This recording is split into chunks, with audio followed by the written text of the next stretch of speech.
تبارك الذي نزل الفرقان على عبده ليكون للعالمين نذيرا. بسم اللہ الرحمن الرحیم نحمده ونصلی علی رسولہ الکریم اما بعد فاعوذ باللہ من الشیطان الرجیم بسم اللہ الرحمن الرحیم۔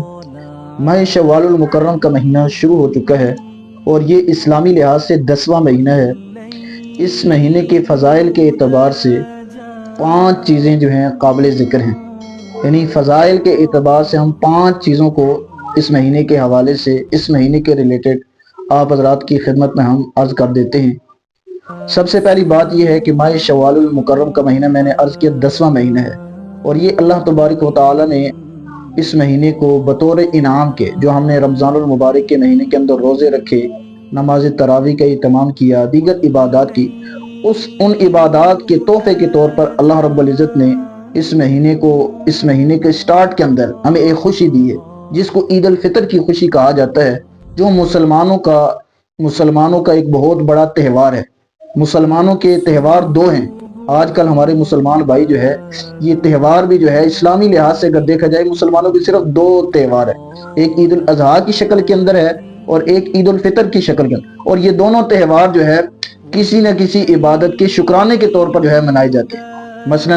اب عید الفطر آپ نے منائی ہے تو یہ روزوں کے جو ہے ایک شکرانے کے طور پر اللہ رب العزت نے روزوں کی خوشی کے اندر ہمیں یہ عبادت عید الفطر کی خوشی کے اندر جو ہے عید الفطر عطا فرمائی۔ اور اسی طرح حج کی جب عبادت تکمیل ہو جاتی ہے، مکمل ہو جاتی ہے، تو حج کی عبادت کے مکمل ہونے پر اللہ تبارک و تعالی ہمیں عید الاضحیٰ کی خوشیاں عطا فرماتے ہیں۔ تو پہلی جو ہے اس مہینے کی فضیلت یہ ہے کہ اس مہینے جون سٹارٹ ہوتا ہے تو اللہ تبارک و تعالی ہمیں رمضان المبارک کے روزوں کے بدلے ایک خوشی عطا فرماتے ہیں، تو یہ اس کی سب سے بڑی فضیلت ہے عید الفطر کی صورت کے اندر۔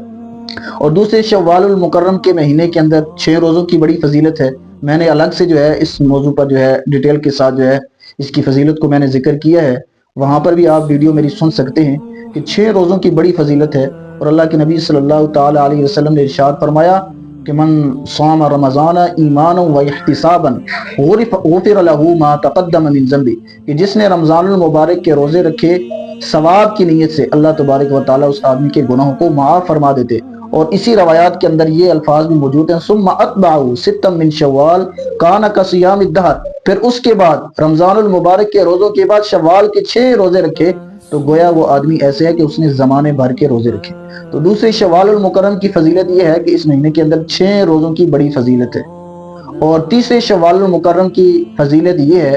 کہ اس مہینے کے اندر حضرت عائشہ صدیقہ رضی اللہ تعالی عنہ کا نکاح ہوا، اور اب ہمارے بہت سے مسلمان بھائی جو ہے اس مہینوں کو جو ہے نحوست کی علامت سمجھتے ہیں۔ اس مہینے کے اندر جو ہے شادی بیاہ کو جو ہے وہ سمجھتے ہیں اگر اس مہینے کے اندر ہم اپنے بچے یا بچیوں کی شادیاں کریں گے تو اس کا نتیجہ طلاق تک پہنچے گا۔ حالانکہ حضرت عائشہ صدیقہ رضی اللہ تعالی عنہ کا نکاح شوال المکرم کے مہینے کے اندر ہوا، آپ کی رخصتی شوال المکرم کے مہینے کے اندر ہوئی، آپ کی ولادت شوال المکرم کے مہینے کے اندر ہوئی، حضرت سودا رضی اللہ تعالی عنہ کا نکاح شوال المکرم کے مہینے کے اندر ہوا۔ تو حضرت عائشہ صدیقہ رضی اللہ تعالی عنہ فرمایا کرتی تھی، اے لوگوں سن لو کہ اس نظریے کو، یہ جو مسلمانوں کے اندر اور کفار مشرکین کے اندر یہ نظریہ جو ہے پروان چڑھ رہا تھا، اور آج تک یہ ہمارے مسلمانوں کے اندر یہ نظریہ چڑھتا جا رہا ہے، اور ان کے دماغ کے اندر یہ نظریہ بیٹھا ہوا ہے کہ اس مہینے کے اندر اگر شادی کی جائے تو طلاق تک نوبت پہنچتی ہے۔ حضرت عائشہ صدیقہ رضی اللہ تعالیٰ فرمایا کرتی ہیں، لوگوں میرے سے زیادہ خوش بخت اور خوش نصیب عورت کوئی نہیں ہے کہ جس کا خامن امام الانبیاء ہے، سید الانبیاء ہے، اور جو بیٹی ابو بکر صدیق کی ہے۔ تو ان سے وہ کہتے تھے میرے سے زیادہ خوش کوئی آدمی جو ہے، کوئی بیوی نہیں ہو سکتی کہ اللہ تبارک و تعالیٰ نے مجھے ایسا دولہا نصیب فرمایا۔ تو اس لیے اس مہینے کے اندر جو ہے یہ نظریہ باطل ہے، اور یہ مشرکین مکہ کا اور آج ہمارے مسلمان جن کا ایمان کمزور ہے ان کا بھی یہ جو ہے نظریہ ہے کہ اس مہینے کے اندر شادی کی جائے تو یہ طلاق تک نہ۔ حالانکہ امام الانبیاء صلی اللہ علیہ وسلم کی یہ بیوی جو ہے